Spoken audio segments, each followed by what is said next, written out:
사랑하는 성도 여러분, 안녕하세요. 11월 25일 월요일 아침입니다. 다같이 찬송가 320장 나의 죄를 정케 하사 다같이 찬양 드리시겠습니다.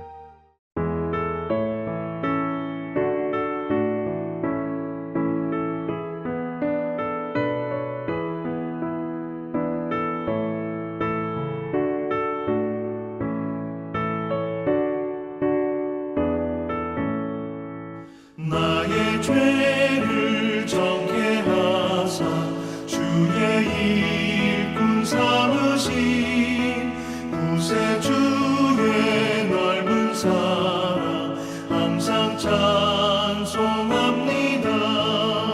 나를 일꾼 삼으신 주 크신 능력 주시고 언제든지 주 뜻대로 사용하여 주소서. 내게 부어주시려고 은혜 예비하신 주 주의 은혜 채워주사 능력 있게 하소서. 나를 일꾼 삼으신 주 크신 능력 주시고 언제든지 주 뜻대로 사용하여 주소서.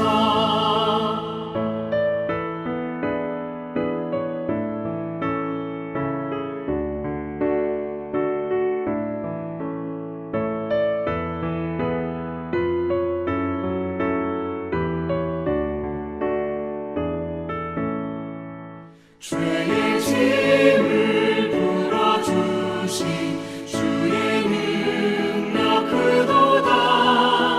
나를 피로 사신 예수 내 맘속에 오소서.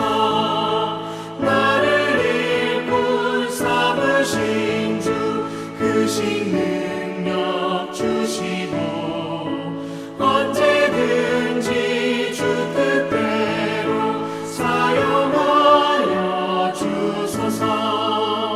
주여 내게 성령으로 충만하게 채우사 생명수가 강물처럼 흐르게 하옵소서.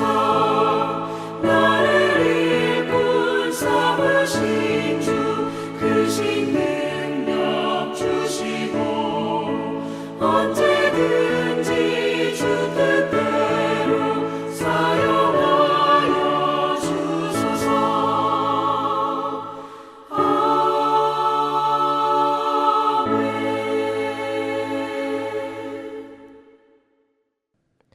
하나님께서 오늘 우리에게 주시는 말씀은 요한계시록 3장 14절에서 22절까지의 말씀입니다.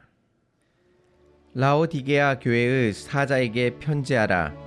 아멘이시오, 충성되고 참된 증인이시오, 하나님의 창조의 근본이신 이가 이르시되 내가 내 행위를 아노니 내가 차지도 아니하고 뜨겁지도 아니하도다. 내가 차든지 뜨겁든지 하기를 원하노라. 내가 이같이 미지근하여 뜨겁지도 아니하고 차지도 아니하니 내 입에서 너를 토하여 버리리라.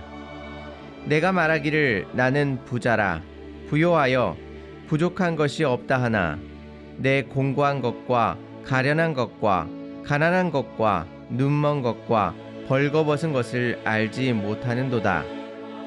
내가 너를 권하노니 내게서 불로 연단한 금을 사서 부요하게 하고 흰옷을 사서 입어 벌거벗은 수치를 보이지 않게 하고 안약을 사서 눈에 발라 보게 하라. 물은 내가 사랑하는 자를 책망하여 징계하노니 그러므로 내가 열심을 내라 회개하라. 볼지어다 내가 문 밖에 서서 두드리노니 누구든지 내 음성을 듣고 문을 열면 내가 그에게로 들어가 그와 더불어 먹고 그는 나와 더불어 먹으리라. 이기는 그에게는 내가 내 보좌에 함께 앉게 하여 주기를 내가 이기고 아버지 보좌에 함께 앉은 것과 같이 하리라.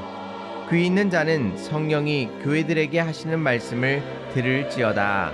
아멘. 오늘 요한의 편지는 라오디게아 교회에게 편지를 쓰고 있습니다. 여기에서 등장하는 예수님의 모습은 아멘이십니다. 그리고 충성되고 참된 증인이시요 하나님의 창조의 근원으로 묘사되고 있습니다. 예수님께서는 하나님께서 이 세상 만물을 만드실 때에 친히 그것에 참여하시고 그 근원이 되셨습니다. 또한 창조 이후에 모든 것들의 증인이 되어 주신 것입니다. 라오디게아 교회도 예수님을 따라 마땅히 이 땅의 증인이 되어야만 합니다. 그런데 그들의 삶 속에서 예수님을 증거하는 삶을 살아가는 것이 아니라 하나님을 믿지 않는 사람들과 별반 차이 없는 삶을 살아가고 있었습니다. 이러한 상황을 라오디게아 교회가 위치해 있는 지형을 통해서 우리에게 보여줍니다. 라오디게아 위쪽에는 히에라폴리스라는 도시가 있었습니다. 그 도시에서는 뜨거운 온천수가 나와서 온천을 하는 것에 유용하게 사용하였습니다. 그리고 그 물이 흘러 라오디게아에 이르면 그 물의 온도가 식어서 미지근한 물이 되었는데 그때에는 악취가 나고 먹으면 토할 수밖에 없었습니다. 그런데 그 물이 다시 흘러서 골로세스 지방에 이르면 그 물이 차갑게 되어 시원한 생수로 먹을 수 있게 된 것입니다. 이렇게 온도에 따라 그 쓰임새가 달라져서 그것에 빗대어 말씀하고 계십니다. 15절과 16절 말씀입니다. 내가 내 행위를 아노니 내가 차지도 아니하고 뜨겁지도 아니하도다. 내가 차든지 뜨겁든지 하기를 원하노라. 내가 이같이 미지근하여 뜨겁지도 아니하고 차지도 아니하니 내 입에서 너를 토하여 버리리라 라고 말씀하십니다. 물이 뜨거워지면 온천수로 사용할 수 있습니다. 또 반대로 차가워지면 생수로 마실 수 있었습니다. 그런데 미지근하면 아무 것에도 쓸모가 없게 된 것입니다. 라오디게아 교회도 그들의 신앙이 예수 그리스도를 믿는 자로서 그 증거가 그들의 삶 속에서 나타나지 않고 있음을 말씀하고 있습니다. 그것을 비유적으로 미지근하다라고 표현하고 있는 것입니다. 그들은 왜 이렇게 미지근한 신앙을 갖게 되었을까요? 17절 말씀을 보시면 그들은 경제적으로 매우 부유했던 것을 알 수 있습니다. 부족한 것이 전혀 없었습니다. 그래서 신앙에 대한 간절함이 없었지요. 신앙의 부분에 있어서 열심을 내지 않고 적당히만 해도 된다고 스스로 생각했을 것입니다. 그런데 더 심각한 것은 이러한 영적 위기를 그들은 전혀 느끼지 못하고 있었다는 사실입니다. 17절 말씀에 내가 말하기를 나는 부자라 부요하여 부족한 것이 없다 하나 내 공고한 것과 가련한 것과 가난한 것과 눈먼 것과 벌거벗은 것을 알지 못하는도다 라고 말합니다. 그들은 경제적으로 부유했지만 영적으로는 공고하며 가련하며 가난하고 눈멀었으며 벌거벗은 수치스러운 상태였다는 것을 그들은 전혀 인식하지 못하였습니다. 그래서 그런 그들에게 예수님께서 무엇이라 말씀하십니까? 예수님께서 그들에게 불로 연단한 금을 사서 부유하게 하라고 말씀하십니다.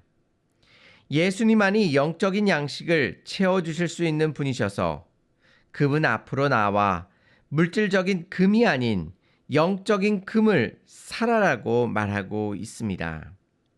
오직 영적인 부유함은 예수님께로부터 시작됨을 알 수 있는 것입니다. 그리고 흰옷을 사서 입어 벌거벗은 수치를 보이지 않게 하라고 하셨습니다. 그런데 이곳에서 유명한 생상품이 있었습니다. 그것은 바로 검은 양털로 만든 옷감이 많이 생산되었습니다. 예수님께서는 그것에 빗대어 예수님께서 주시는 흰 옷을 입으라고 말하고 계십니다. 또한 이곳은 유명한 안약이 있었습니다. 예수님께서 이것을 빗대어 영적인 눈을 뜨게 하는 안약을 사서 너희의 눈에 바르라고 권면하고 계십니다.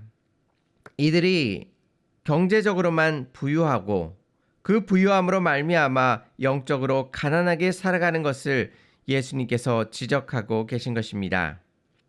우리는 마땅히 예수님을 따르고 증인으로서의 삶을 살아야 하지만 혹시 물질적인 풍요 속에서 그러한 삶과는 멀리 떨어져 살아가고 계시지는 않으십니까?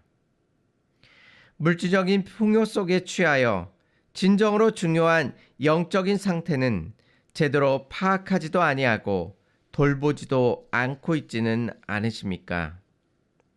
오늘 말씀은 우리에게 말씀하고 계십니다. 경제적으로 부유하며 풍요로운 삶을 살아갈 수 있지만 그러나 그 마음 속에 진정으로 뜨겁게 하나님 앞에 그 마음을 드리며 나아가지 아니한다면 영적으로 가난할 수밖에 없고 초라할 수밖에 없으며 수치스러운 상황 속에서 살아갈 수밖에 없음을 우리에게 말씀해 주고 계신 것입니다. 다시 한번 우리의 삶을 돌아보고 거룩하고 존귀하신 하나님 앞에 우리의 모든 것들을 다 내어드리며 주님만을 따라가고 있는지 다시 한번 기억하시고 세상의 물질에 우리의 마음을 빼앗기지 마시고 오직 예수님만을 붙드시는 저와 성도님들이 되시기를 바랍니다. 예수님께서 우리들 가운데 오셨다는 것은 우리 삶의 작은 한 부분이 바뀌게 된 것을 의미하지 않습니다. 예수님께서 우리 가운데 오시면 우리를 전혀 다른 존재, 새로운 피조물로 만들어 주십니다.